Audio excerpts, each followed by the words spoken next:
Welcome to Luigi's Gaming Lounge. This is episode 8. I am Luigi 8 Mario, and today we have with us Out of Time Ecto 1, aka Andy. Hello.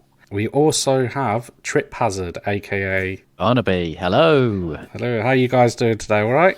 Pretty good, pretty good. Good. Always better to hear your voice, Luigi. Of course. Like Makes usual. me quiver with delight. Oh, don't get me too excited. I'll try not to. I'll wait till the end of the show. Yes. So, this episode, I wanted to discuss E3. As we all know, it will be going forward next month, 12th to the 15th of June. Last weeks away. Yeah. Last year, it was going to go forward, but it ended up being cancelled. So yeah, I mean, I just wanted to discuss and see what our thoughts are this year and what we think we may see coming out, or anything that you know of that definitely is going to be sort of shown this year at E3. But yeah, I mean, Andy, Out of Time Ecto 1, did you want to take it away, and we'll go from there? I'll try my best. Yeah. I suppose in regards to E3 itself, I'm not a massive fan, if I'm honest. I was chatting to Barney a bit before. Yeah. I think it's very much the ship has sailed. I Right. think, the society we live in today, we've got such convenience and such instant accessibility Mhm. to anything, a click of a button. And E3 was like Disneyland for gamers, Yeah. a decade ago, even 5 years ago.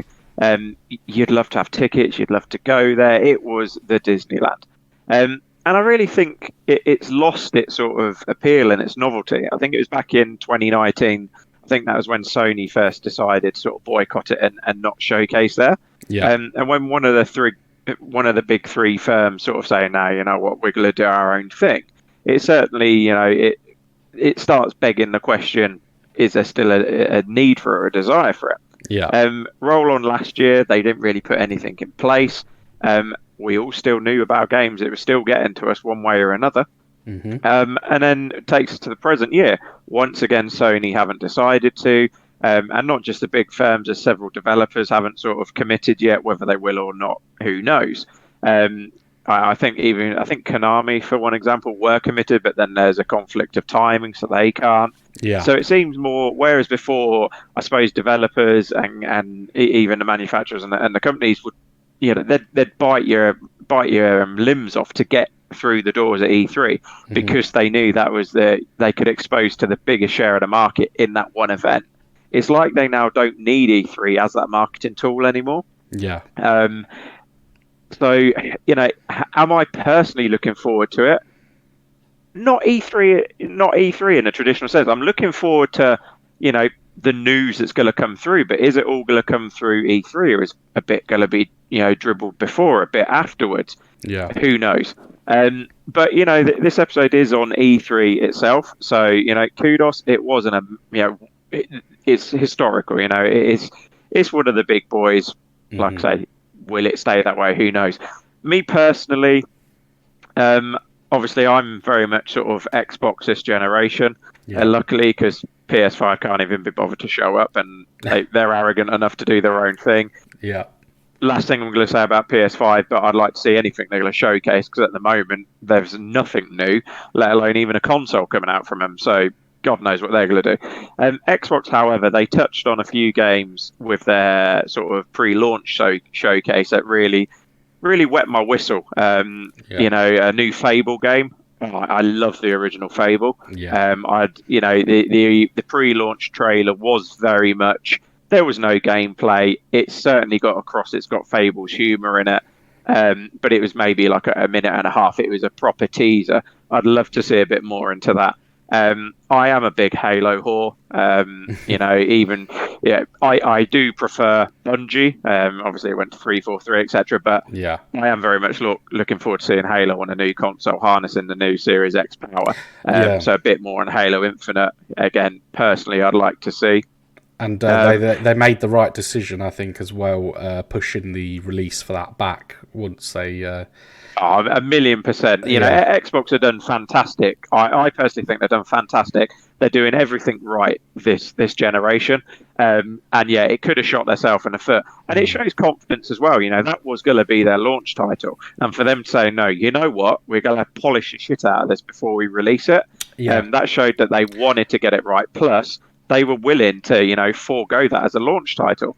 And again, Sony released with all their power players. You know, they had no hiccups, so to speak. Yeah.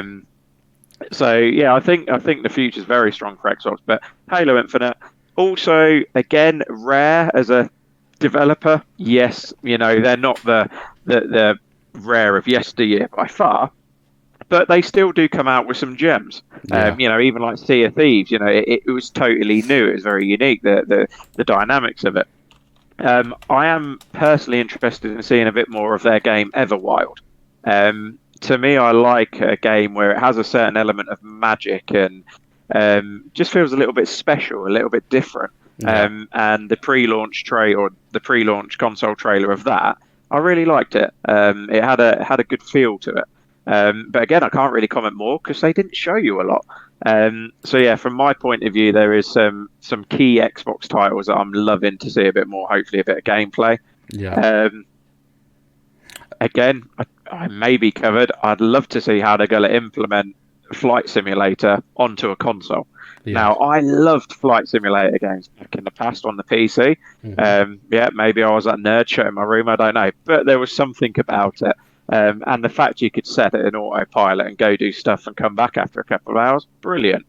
But it utilizes a lot of controls on a keyboard. It utilizes a lot of a PC setup.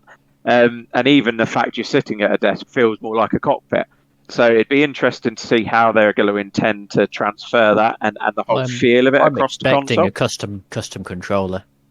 Yeah, that's what I'm thinking, because it's going to be difficult without it. Well, I think I'm not so sure in regards to a custom controller, but if I'm not wrong, I believe sort of Xbox branded peripherals, like for example, what you can use on PC. I think even if they're not sort of Xbox branded, because they're sort of trying to merge, in a sense, Xbox and PC gameplay. For example, you can plug a keyboard into your Xbox, obviously. You could last gen as well and use it. So, for example, you know, like the flight stick, the flight sticks that you can get. Just use existing hardware, you mean? Yes, I mean, that's my vision of what I see. I think... In a way, I think they'd be crazy not to do it like that, because yes, they may release. I mean, you might be right. They may release a certain controller and have it sort of directed at that game. I mean, if you think of yesteryear, does anyone remember the controller they released with Steel Battalion? Yep, I remember that. No. £138 brand new. Yeah, if you release a controller like that, I'm sure they can release a flight controller. It was Have a Google, Luigi. And I think it was made out of steel as well, so it wasn't light. You couldn't rest on your knees. I actually have a friend who purchased that on launch.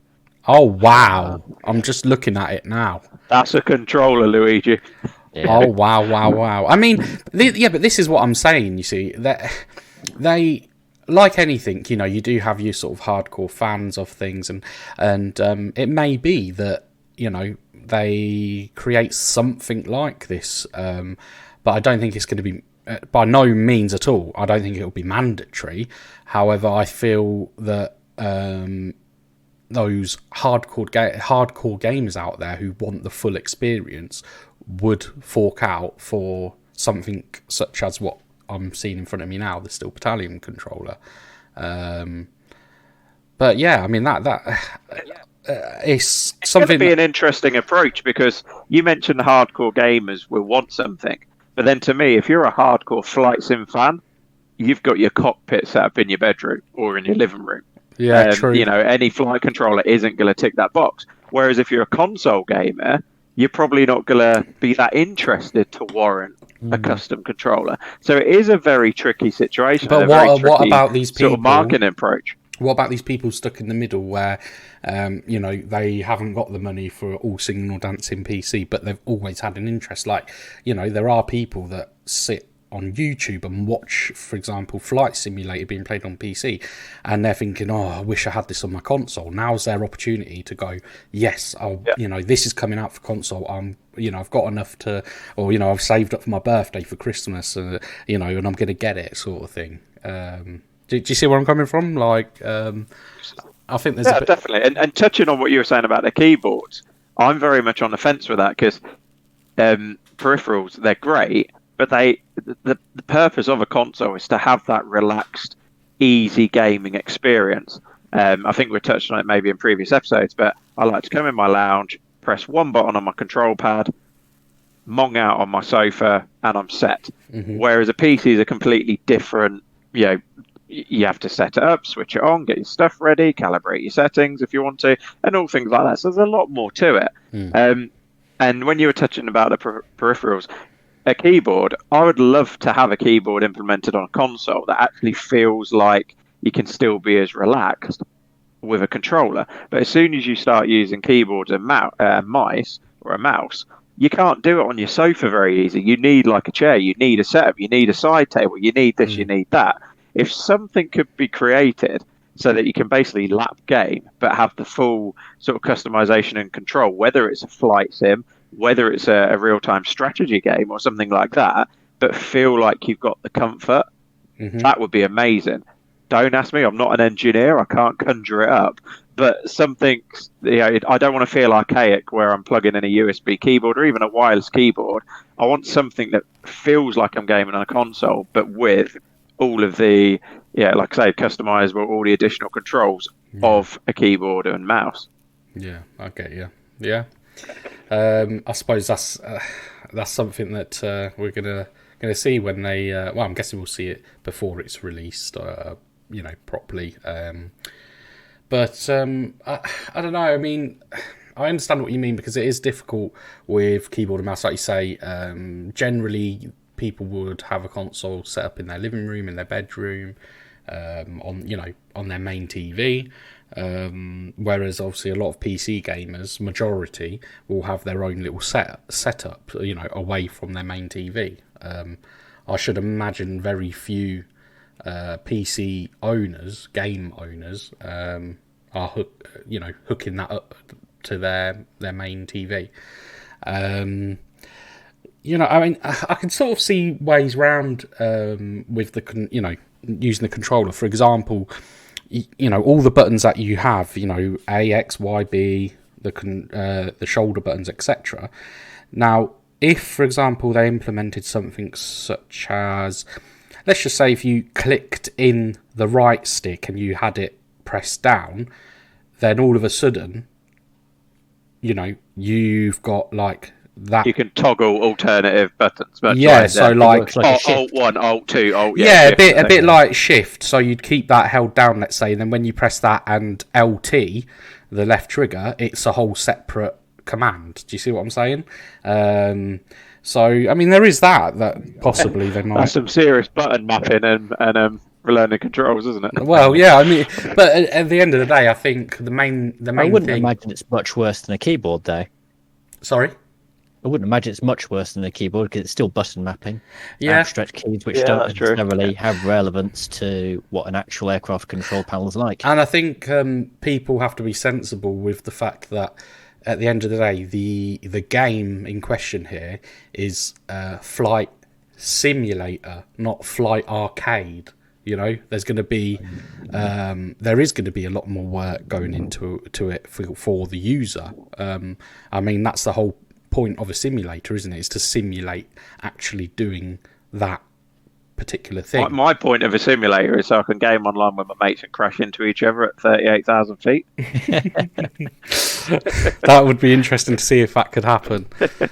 I mean, or at least just clip wings and wave at the window. Hello.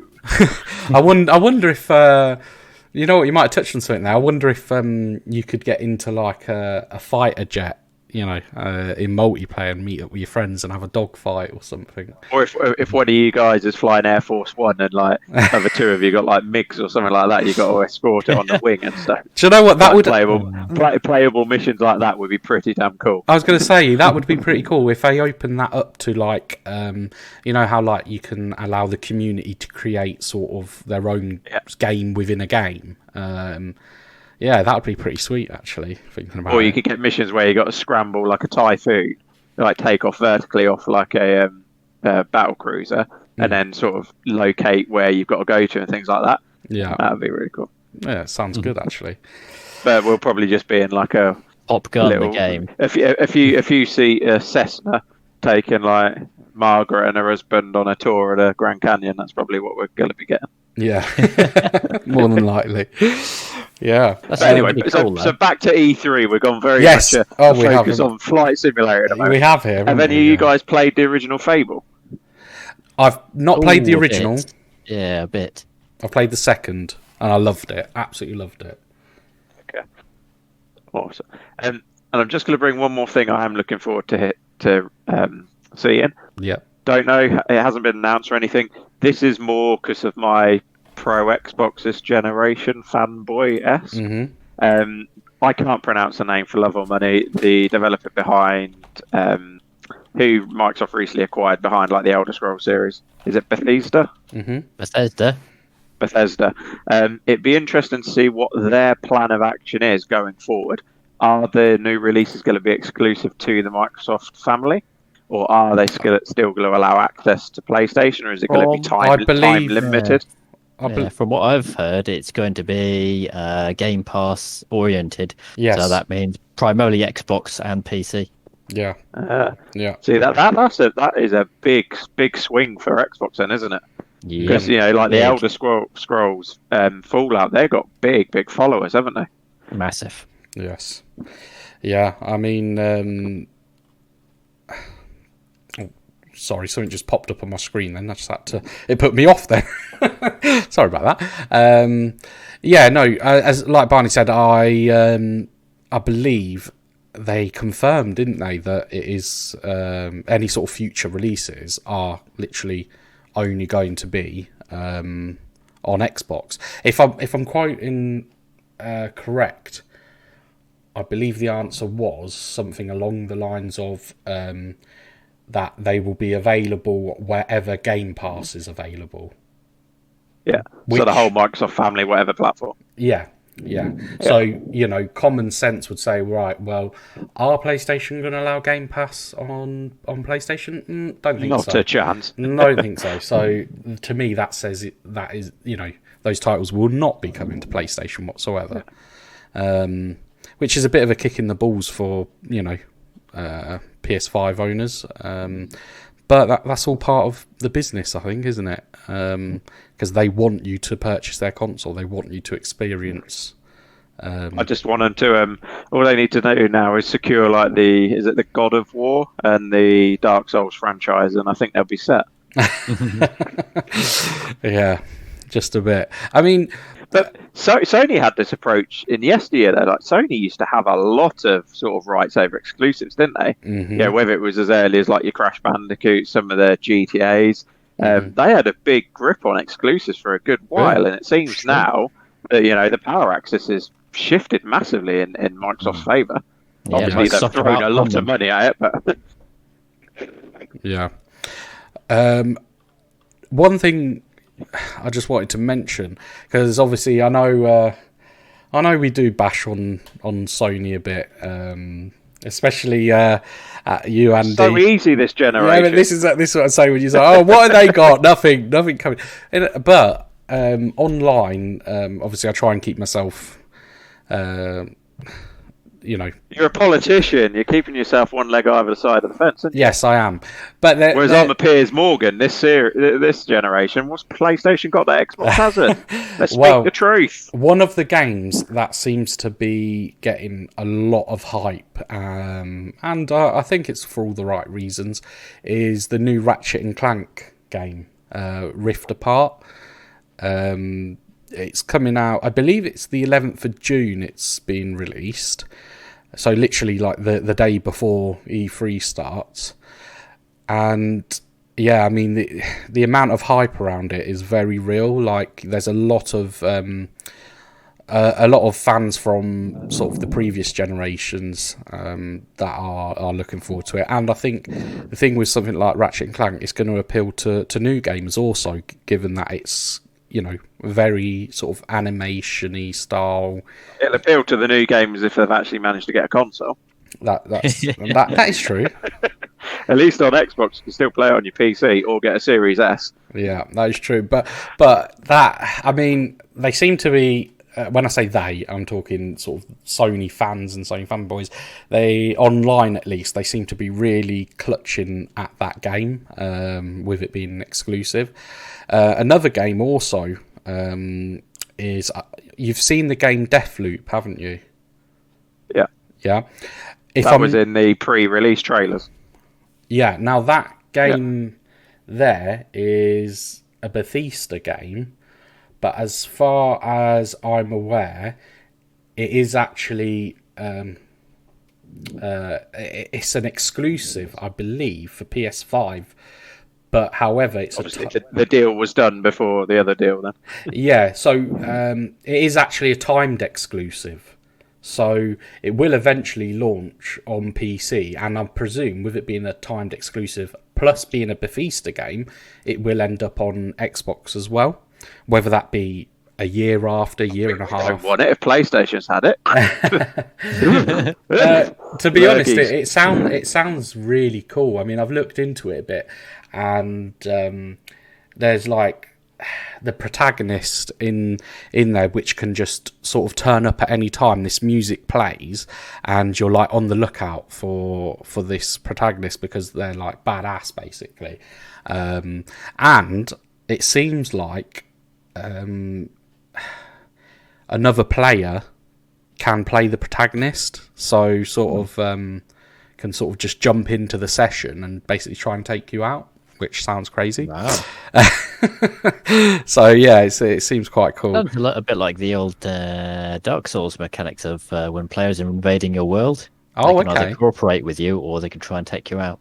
Ah, okay. That sounds Isn't there a film as well that's similar to that? Is it called Jumper? There's a film. I've seen that's that what I film. thought. When I saw some of the images of Deathloop, it reminded me of Jumper, or is it Looper? I think it's a series of books and a film, isn't it, Jumper? Oh, okay. I'm not sure. Yeah, it's basically being able to sort of transport in and out of wherever you want to be in it. Yeah. Well, no, I think with Deathloop, it's basically when you die, you basically just sort of start again. So, what's that film If called? it hasn't got Bill Murray, I'm not buying it because that is Groundhog Day, and don't tell me it's not. What's that? What's that game? Not game. The film with, I believe it's Tom Cruise, where you know what? Tomorrow. That's it. I think it's where, because he dies and then it starts again, doesn't it? Mm-hmm, exactly. Yeah, it sounds very. So it's basically Groundhog Day meets Starship Troopers. Yeah. See, that in itself is amazing. I'd love to see Bill Murray shoot up some aliens. So yeah, also as well, I mean, I'm expecting, going sort of away from Sony here and more heading towards the whole sort of E3 thing. I believe, now I don't know how much more they can milk this cow, but I believe we're going to sort of see a bit more about GTA 5 coming to the next gen consoles. More on GTA 5? I'm not kidding you. I am not kidding you. So it's going to be on the third generation now of the same game? Yeah. The trouble is, it's the second best selling game of all time. Mm-hmm. Yeah. And it has still such a massive player base. Yes, it does. Yeah. I did see. But apparently, it's not just a slight upgrade. Apparently, it's an expanded edition. So hopefully, they're filling out the map a bit more, because I think with the original release, they had this fantastic map, but they didn't fill in half the locations. I think they just ran out of time and resources. Okay. So a lot of the locations actually felt a bit like placeholders, and that there wasn't anything active to do. So Yeah. I think if they could properly expand it and fill it out a bit more, it would be worth a purchase. Yeah, definitely. Potentially. Yeah, I mean, yeah, like you said there, Ronnie, if they actually do something so that it feels different. I mean, when did it come out? I think it came out just before the PlayStation 4 came out, I'm sure. It was in 2013, I think, if I'm not wrong. 2012, if I remember. Oh, was it 2012? 360. I got it on 360 originally. Yeah, I originally had it on that. To be honest, I had it on 360, and I brought it on PS4, and I've still only played about 25 minutes of that game. Oh my goodness! So I probably will buy it again on New Generation just to actually play it. Yeah, you do. Or get it for free on Game Pass. Oh, that's true. Yeah. Yeah, that is true. No, you need. I can't believe you haven't played through that. I mean, well, the thing is, everyone kept selling the multiplayer side of it to me. I wasn't fussed about the single player, but it was one of these things where you keep getting sold it, and then people are never online. And I love the idea of getting a gang together. Yeah. And running the streets. I think that's cool. Messing stuff up. I need a gang first. So if any listeners want to gang up with me, and let's gang up with me, not on me. Yeah. Then Hey, what about in touch with Luigi? What about me and Barney? We're here. Yeah. Well, let's do it then. Let's go shoot up the streets. Cool. Let's do it. Well, to be honest with you, I guess we're ending the podcast early then. Yeah, that's it. Yeah. It's been a pleasure. See you all next week. To be honest with you, me and Dave played online together quite a bit, and we just did like obviously compared to when we played it, 'cause bearing in mind we played it back on I think when it originally released, like sort of the 360 PS3, and it obviously the online side of things has changed so much. You can do so much more compared to then. But I mean, we were just doing silly little things, like for example, we'd go and rob the gas station or rob a shop or something.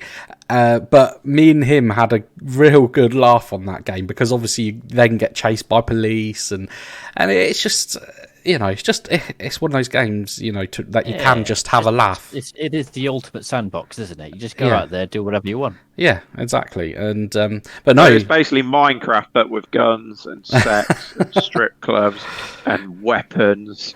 Hey, those strip clubs and those prostitute scenes are not for the light-hearted sort of. Yeah, we'll keep it at that. Anyway, but no, if you're interested in playing that online as well at some point, I'm game. So yeah.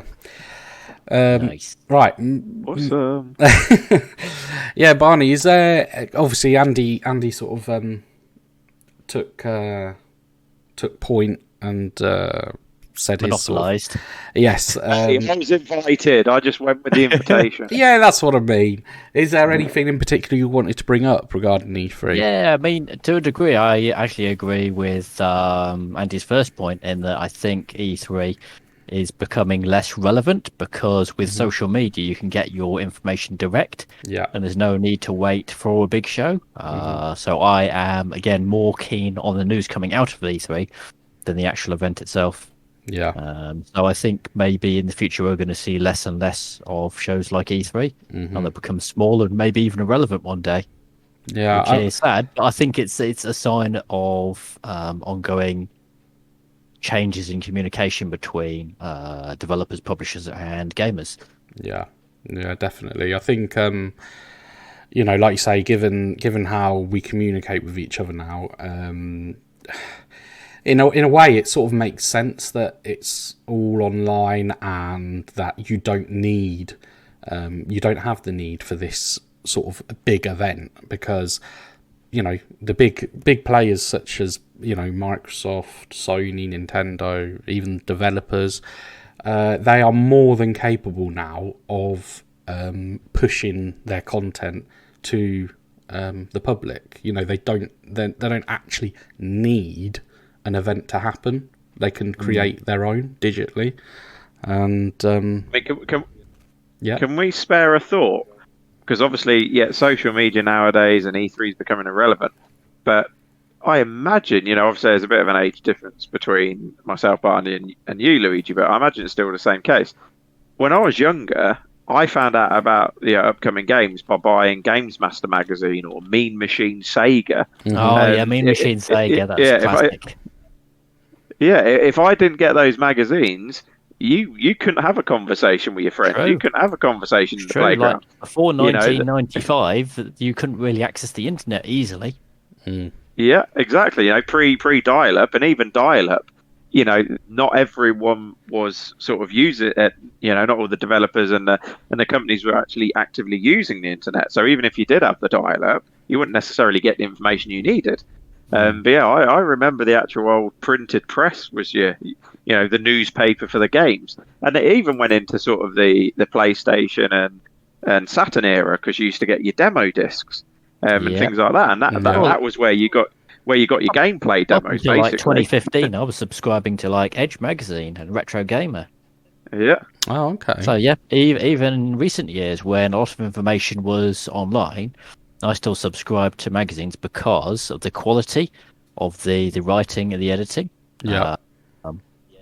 Until recently, that was something a lot more love goes into it. Lacking online. But nowadays, a lot of people, I think, have just moved online. So those original writers, journalists, have just moved on to online because print is a dying medium. Yeah, and that's where the audience is, like you say, online. It's in a way it's sad because for me, obviously, well, I'm slightly younger than you two, so my sort of my magazine. Right. You had to mention it. Come on. Yeah, I did. My sort of era of getting magazines started literally just as with an Amazon Kindle. Brilliant. No. It started just as I'm not that young. No, it started literally just as the Xbox 360 was coming out. I think it was like literally on the cusp of it being released. Because I believe I mentioned in a previous podcast that I purchased, I think it was called 360 Gamer magazine, or it was something like that, and seeing like what was going to be available in what's the game called? Dead Rising, the original Dead Rising that released. Oh yes, classic. Yeah, and they had I think it was about a 3-4 page special, probably even more than that, and with screenshots and of the game and telling you what you could do with the weapons. You could mix them and make a whole new weapon, and it was like building up the anticipation, wasn't it? It was almost like the anticipation itself was as fun as playing the game. Yes, yeah. So that's like imagining how it would play before you even touched it. Exactly. That's the same magic that used to be with the movies as well, wasn't it? But now, the trailers nowadays for films are so lackluster, and they give away basically the entire plot and every sort of decent bit about the film. They've concised a 2-hour film into like a 3-minute trailer. Yeah, but it used to be the same with that. They used to be. Yeah, that's why I've stopped watching trailers entirely for films now. Oh, okay. Yeah. And let's just take another honourable mention. I just thought back to the magazine era. Back then as well, the only way you could get past that level or give yourself some extra hearts was waiting for that cheat code to be printed in that magazine. Yes. Unless you were one of these fancy bastards with a game genie. Or an action replay, you had to wait for those codes. They only worked like a tenth of the time anyway. The pain was real. You couldn't just go onto YouTube and get a walkthrough. Well, I think the first time for me that I actually used cheat codes where I, sourced them from somewhere, my auntie had the internet. It was dial-up internet where you couldn't use the landline. And anyway, I just remember being on there, and I just looked up. At the time, I was playing Grand Theft Auto San Andreas, and as you do, I was looking at sort of gaming stuff, and I come across a site that gave cheat codes, and that was my first time that I was like, "Oh my god, this is amazing!" And it listed all different games, and I asked my aunt, and I asked my auntie for game FAQs, was it? No, to be honest with you, I remember that. I can't remember. I asked my auntie for a piece of paper and a pen, and I was just writing down every single sort of code for every game I had, and I spent probably over a good hour just writing codes down on paper. So yeah, it's quite the experience. Quite the experience. But now those codes are in form of microtransactions instead. Would you not agree? Almost, yeah. Yeah, Almost. But no, yeah. I think, yeah. So a general sort of feeling, I think, between us all is that as much as E3's played a very important part in sort of the entertainment gaming industry, it could possibly be on its last legs, I think. I think there's only one ace up its sleeve, and that is hardware demonstration. Because Yes, obviously, seeing, feeling, experiencing, and using the physical hardware is yeah, something you cannot get no matter where you go unless it's in front of you. And yeah, obviously, E3, when they do their full sort of presentations, you've got access to everything you could ever possibly want. yeah, So I think there will always be that, but are they going to be able to scale it to the size of what they're used to? Are they going to be able to generate as much revenue? Are they going to be able to sell as much space? And like Barney and myself saying, is it going to be as relevant? No. Could there still be place for them? Yes, but maybe it's going to be a case like there was still space for a place for the magazines, but then that was like second phase and then third phase, and then print is dead. So I think it's yeah, going to be a gradual disappearance of it. It wouldn't surprise me though, based on they skipped last year, this year they could actually do it in person if they wanted to. Are they playing it safe from a protecting public point of view, or are they playing it safe from a financial point of view? We don't know that. So they could be Probably a bit actually of both. Probably a bit of both. bit of both, and testing the water with how this goes. Do I think they're going to get people tuning in? Yeah, I do. They're going to have those diehard fans. Is it going to be as much as you and I, or even they possibly anticipate? Probably not. But is it enough for them to sort of repeat like an online expo each year? Maybe. But yeah, it'll be interesting to see where are they going to demonstrate hardware in the future if it's never going to be in actual conventions. Because to me, I don't even like watching the videos where someone's demonstrating hardware. It doesn't really do much for me. Watching gameplay videos and trailers, that's okay. But watching someone there with a physical console next to them and giving you a lowdown, I'd much rather see it in person. Again, even when or when we were all growing up, when there was a new console, or a few weeks before a new console would come out, your local game stores would have it there in their sort of demonstration cases, and you'd get to have a play. You'd feel that controller. You'd see the hands-on. yeah, So that's something that it could be potentially missed. But we, again, the counter argument, we are in the world today where the tangible product of whatever it is, whether it's film, whether it's games, even books, you could argue, the tangible product is disappearing. Everything's going digital. And if games are going to a streaming service, and then, like we touched on before, they're going to incorporate that streaming into devices themselves, much like the Netflix, the Amazon. God knows, it's probably going to happen in the future. It's not a future I personally like, because I do like the tangible side of things. But yeah, I've gone off a bit now. No, it's fine. I'm going to reel myself back in. No, it's fine. I mean, yeah, I think I presume. I just want to quickly touch on, because I know we have done it before, in regards to the future of gaming. Once the internet and internet connections to people's homes are extremely stable, without a doubt, I feel that. What do you mean once? I'm here. I am the future. Well, I feel like consoles. I don't know. I don't know if I'd go as far as saying that they won't exist, but I feel the norm would more so be just, like you say, a streaming service, whether that be, I agree. Game Pass. Obviously, you've got Google's Stadia, however you pronounce it. Because as well, in terms of like the bigger picture, economical, for example, wise, you are not then sending shipments of consoles all around the world. You're not using Hardware is a loss maker generally for Yeah, most manufacturers. exactly. Yeah, it is for most, like you say. And if they can eliminate that We could part, see, sorry. but touching on what you're saying, do you think we could see a future where consoles still exist, but it's very much an end consumer, very easy process of upgrading to current gen? So you pull out a board, you place a new board in. So your casing and the appearance and the aesthetic and certain aspects of the core build remain the same, but then instead of releasing a whole new console each generation, they're releasing an upgrade card or an upgrade board or something like that. Do you think that could be possible?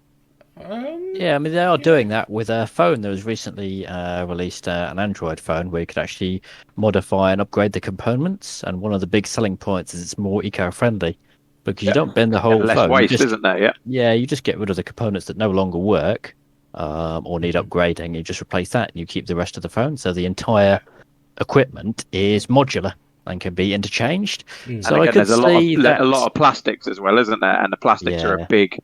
a big conversation piece, shall we say, in the world that we live in at the moment. I think heavy metals as well. I think are particularly bad pollutants, and there's a lot of those in electronics. Yeah, definitely. Yeah, so I don't think we're too crazy in thinking that quite possibly we're looking at a future of streaming being the new norm. I mean, it's happened. As much as some people despise it, it's happened in form of TV shows and movies with the likes of Netflix, Amazon Prime, Now TV, on and on and on. Yeah, I mean, it's a big possibility gaming will follow suit. But yeah, I mean, oh, sorry, Andy. I thought you said something then. No? Nope. Oh, okay. You just I can say something if you want me to. No. I just saw your thing light up. I'll let you breathe for a few minutes. Yeah, sorry, I'll hold my breath. How dare I breathe? But no, like I say, I'll reel it back in now. We've had our little say about the future of consoles and whatnot.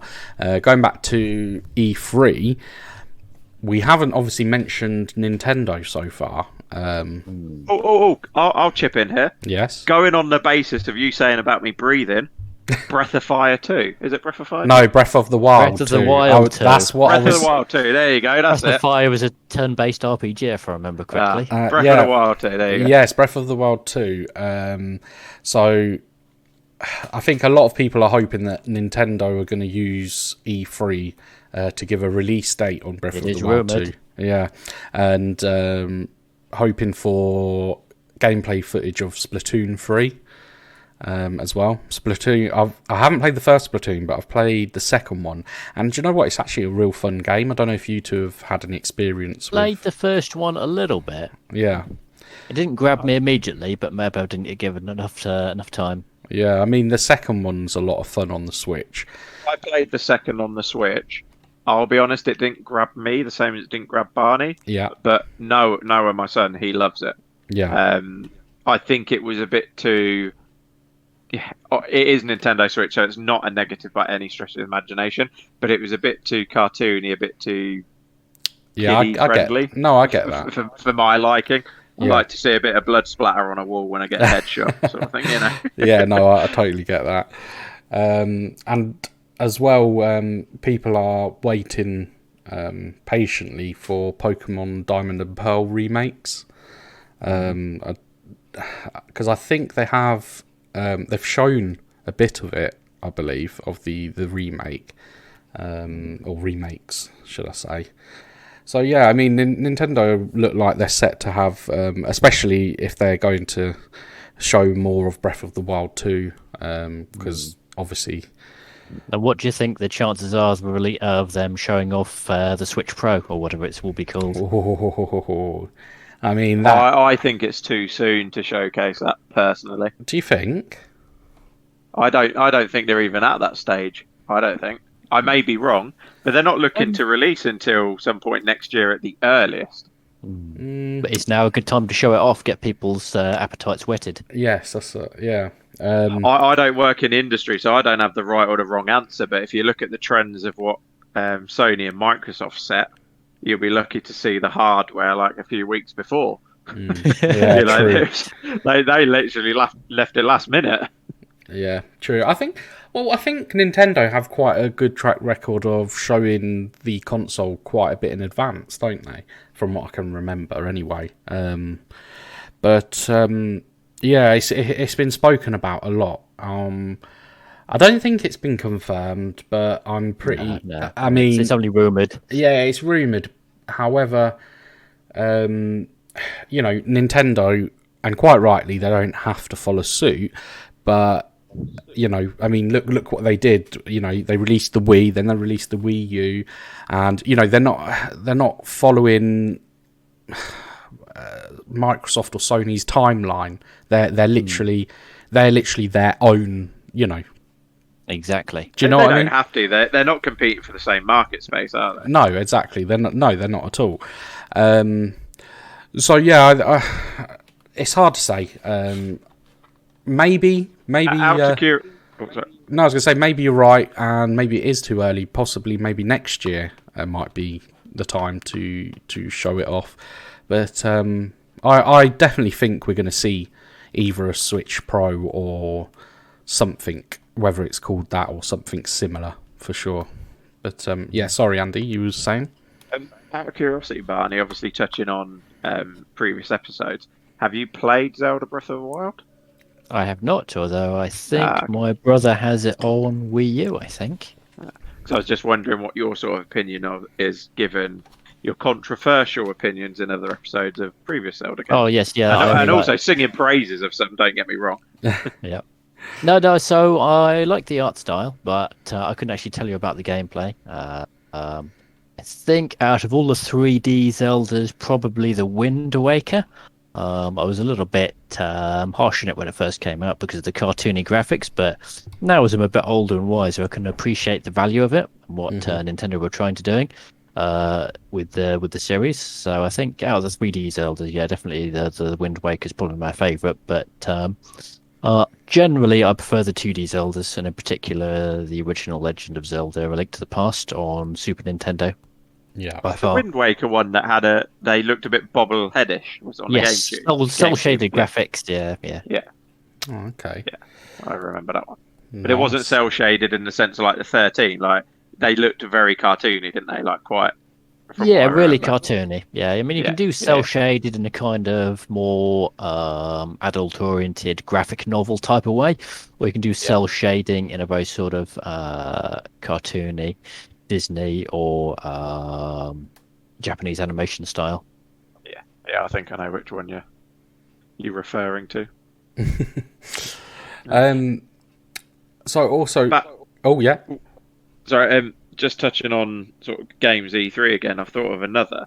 Have you guys heard the upcoming Silent Hill game?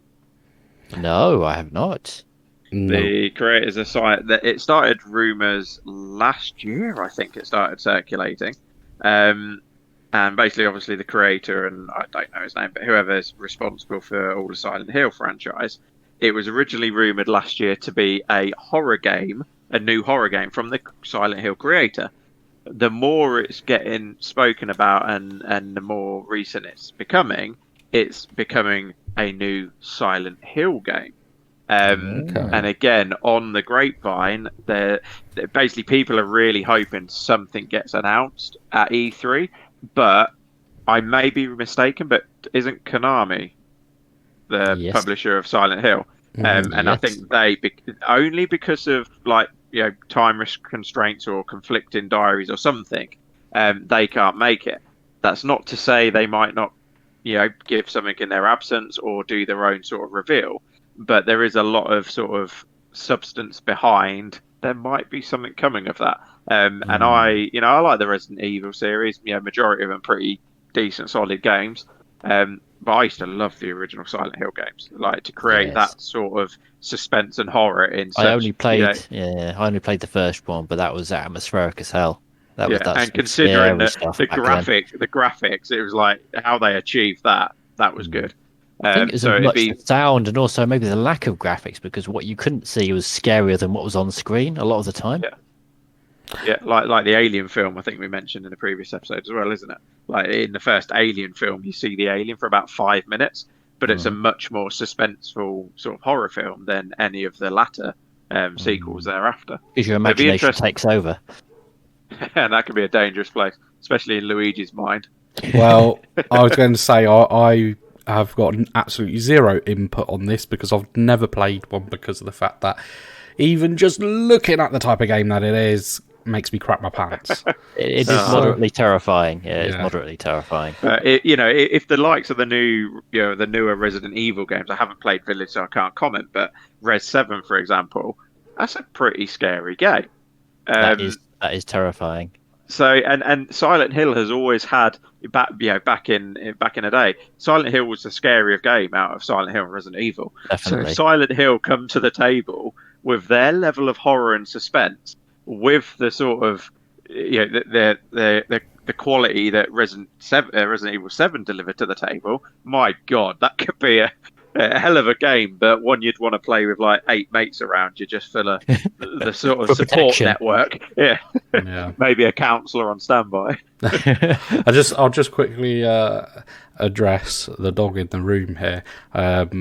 My neighbour's dog is having a whale of a time. So that's what you can hear right now, because I can see my mic jumping up every time. I can only just about hear it. It's not too bad. Poor doggy.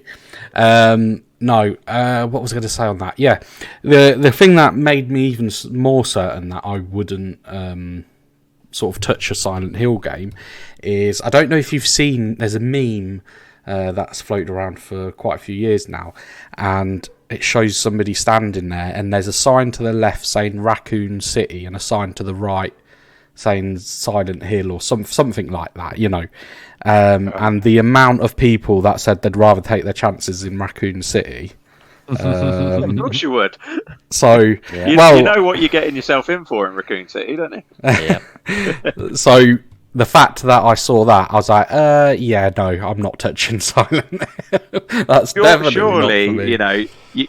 Can you disconnect your mind to think, playing a PlayStation title now, you're so used to modern day graphics, would your mind give you enough disconnect to think, okay, this clearly isn't real? I think to be able to play the game and enjoy it, or would you still have that? Yeah, it's not necessarily the graphics; it's what you don't see, and it's also what you hear, because the sound design on that is brilliant in how it kind of Luigi doesn't like noises. True. I think, possibly if I was to give the original a go, I think I would probably just about survive. Oh, do it, do it, Luigi. But no, I won't be touching them at all. I did just want to, before we sort of wrap up for this episode, I just wanted to touch on, it's not a surprise that Microsoft and Bethesda are doing like a joint sort of what's the word? Show? I don't know. Presentation.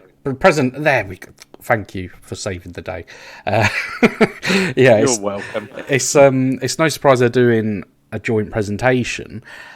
It makes me question whether, I mean, they're going to have something big up their sleeve. I think whether that be a new Elder, whether that be a new Elder Scrolls. Well, what I keep hearing about is Starfield, but I've not seen anything of it other than like 3 seconds of because we weren't sure. And when I say it has got my interest peaked, because I do like my sci-fi RPGs, and there's not a massive amount about. There's a few, but I used to love the Mass Effect series up until 3, which was dire. But Mass Effect 1 and 2, I just played to death. They're fantastic games. I've heard a lot of good things about the second one. I've not played it myself, but I've heard a lot of good things. Out on re-release now. Yes, it is, isn't it? Legendary Edition or something like that. I think that's the one.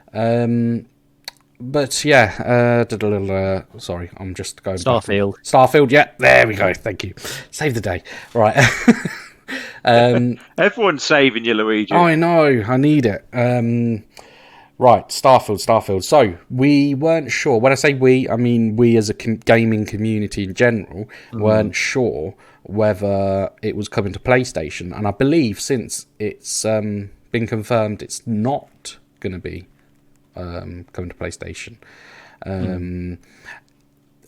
I haven't. I'll be honest with you. I haven't looked into Starfield at all, really. I don't think there's much to look into, from what I understand. Yeah, but from what I'm getting from it at the moment, it sounds like there's similar aspects to that game to what is in No Man's Sky. Oh right, yes.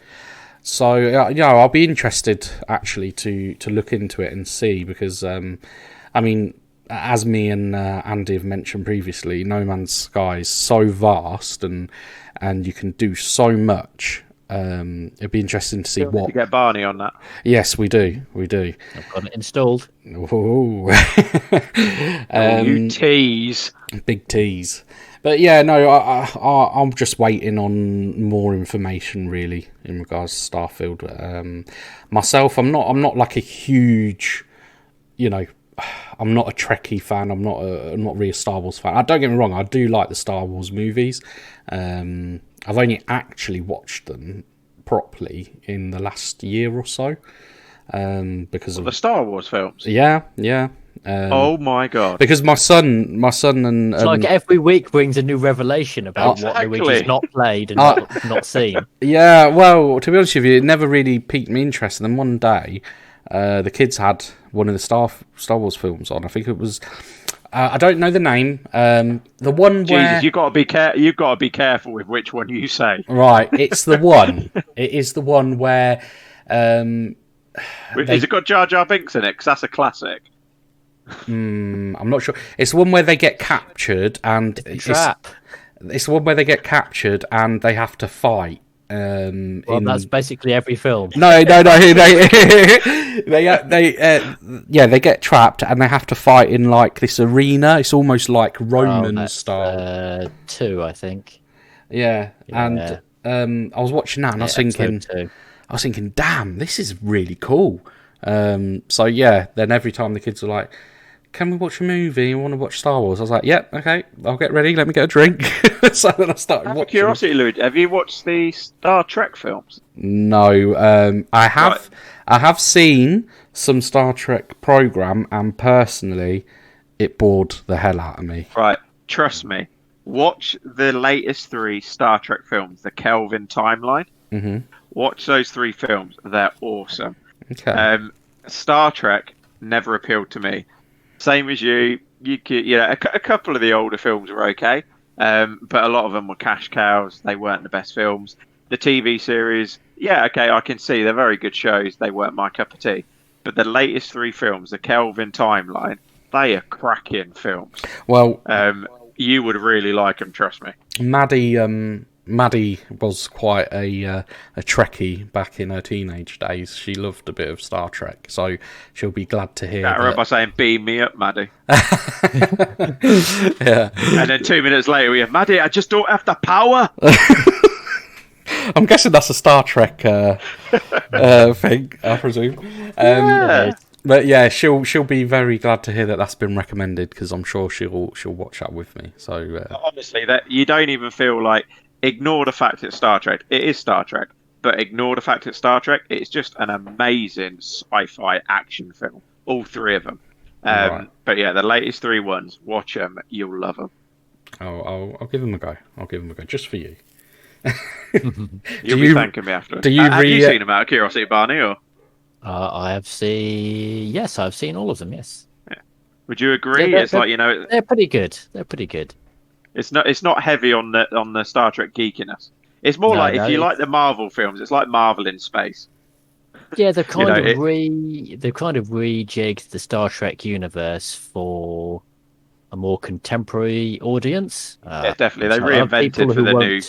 Yeah, a lot of people who don't like it and people who do like it. But it's a lot more accessible than the original series and films were. The hardcore Trekkies will probably hate it. Because I suppose they've dumbed it down in a way, but by dumbing it down, like Barney was saying, they've made it a lot more accessible for the likes of me, the likes of you, Louis, etc. Opened it up to a wider audience. But you will enjoy it. Yeah. But while you're in front of your computer before we wrap up, can you Google, just for me, Silent Hill monsters, and then have a look through them and tell me which ones are your favourites? Because if you've never played the first game, I assume you played none of them. And have a look at the beauty of the monsters that you could be playing with, Luigi. Right, 10 most symbolic Silent Hill monsters. So this is from the site thegamer.com. So let's have a look. Let's see what I'm getting myself in for here. Right, number 10. So this is a quick Silent Hill segment of the podcast, people. So number 10, Pyramid Head. That looks absolutely. He's iconic. That is absolutely number 10. That is absolutely terrifying. It's like the most iconic, wouldn't you say, Barney? Yeah, I would have said definitely. Primary antagonist in Silent Hill 2. Number 9, Greedy Worm. Silent Hill 4, The Room. That's from. Number 8, Valtiel. That's Silent Hill 3. Number 7 is Closer. What the heck is that thing? The Closer is the first enemy Heather encounters as she sets out on her journey towards Silent Hill. They resemble vaguely feminine figures, but with massive distorted arms that they use to either block entire hallways or else pummel Heather to death. Lovely. Number 6, Asphyxia. Asphyxia? Yeah, I'm sure that's how you say it. That's Silent Hill Homecoming. It looks like a lady, but then where the head should be is the start of like another torso. And then have you said the Needler already? No. Oh, okay. That's disgusting. Double head. One of the many dog-shaped monsters. Number 4, Twin Victims. What in the hell? I'm so glad I've not played these games. Bubblehead. Pretty dark, isn't it? Yeah, Bubblehead Nurses. That's Silent Hill 2. Number 2 is Grey Child. And number 1 is Abstract Daddy. Yeah. Oh, you're on a weird list. Wow. Google. That's the Google Silent Hill Needler. Silent Hill Needler. Oh mate, what is that? That's like the Needler was designed to mimic childbirth, and a closer look makes that pretty clear. If you notice, they resemble a headless person giving birth, except that their head seems to be where the baby would come out of, and they have crab legs. Oh, that is vile. That is absolutely disgusting. Do not let me see that again, please.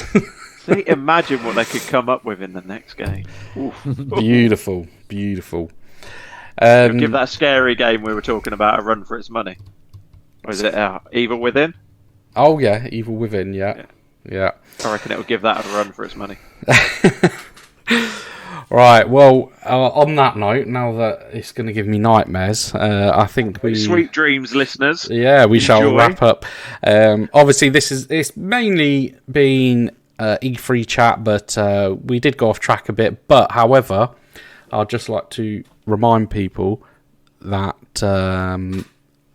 it's not a scripted podcast. It is a bunch of friends having conversation about games. So, hence why sometimes we go a bit off track. And, we try to make it as natural as possible, really. So, yeah, that's been episode 8. And it's like every week. It's been good. And thank you very much to Outtime Ecto 1 and Trip Hazard for joining us this week again. It's a pleasure. Always a pleasure. The only 2 that have been in every single episode, may I add? Yes, hardcore. Hardcore. With the table legs that keep you supported, Luigi. You are. I'd be nothing. We're like the tripod. I would be nothing without you 2. So, yeah. We won't let you forget it. You'd sleep a little easier at night. Yeah, maybe. Because we wouldn't have to talk about all the horror games. Yeah, and I wouldn't have seen the flipping Needler thing. So yeah, that's it for episode 8, and we shall be back next week. Until then, keep safe, and thank you very much for listening. And enjoy your week. Bye, guys. Bye-bye. Bye. Bye.